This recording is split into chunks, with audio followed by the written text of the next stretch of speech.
What are people telling you in terms of the kind of abuse and attacks they're experiencing off the back of the coronavirus? Well, we're all just a few degrees away from the structural violence that has resulted from this outbreak. I have many friends of friends who've been talking about being physically attacked, mentally abused. My own grandmother has spoken about microaggressions that she's faced in public from people moving away from her. So it's something that's impacted on all of our families, all of our networks, and it shows no sign of stopping. Is this your grandmother living here in the UK? She is, yes.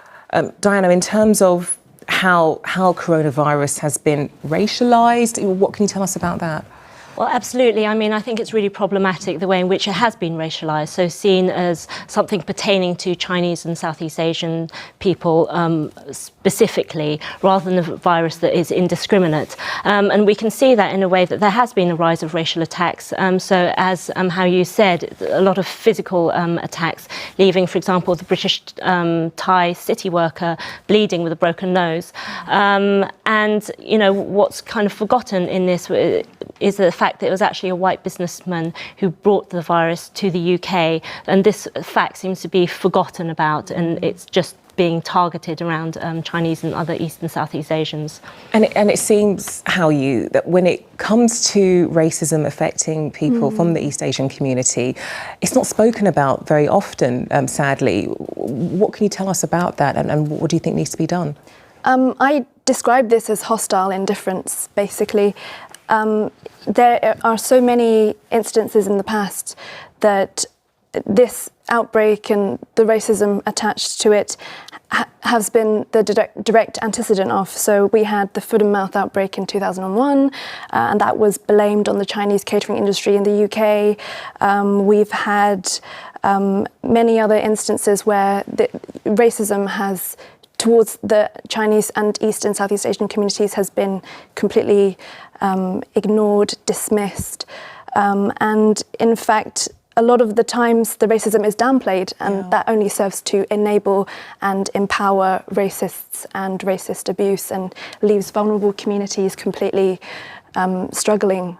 Diana, is this something that you agree and recognise? Yeah, absolutely. I think one of the major issues around racism, specifically against Chinese and East and Southeast Asians more widely, is the way in which it's often perceived, that we're often perceived not to experience racism at all. And I think that comes from a discourse around us that we're kind of a model minority that do very well in education and employment. And as a result, we're not understood to experience any form of racial disadvantage or racism.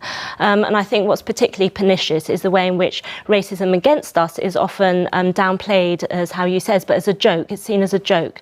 So, for example, when there was first news of this virus, what came out from George Osborne was a tweet about with a cartoon of a rat wearing a mask, as though somehow that's funny. And this is so it's this kind of racism that's being legitimised by those in power, and you know, when hundreds of people are losing their lives, there is no compassion, but these kind of jokes that downplay us, our human worth.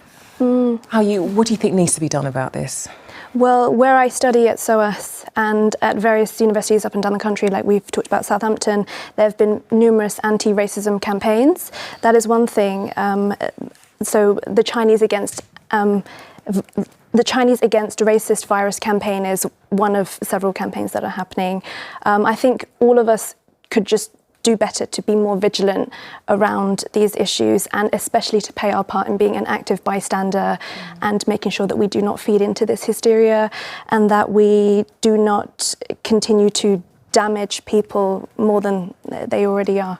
Well, Hau-Yu Tam and Diana Yeh, thank you so much for coming on to 5 News to talk about something which really isn't talked about enough, and thank you both. Thank you so much. Thank you.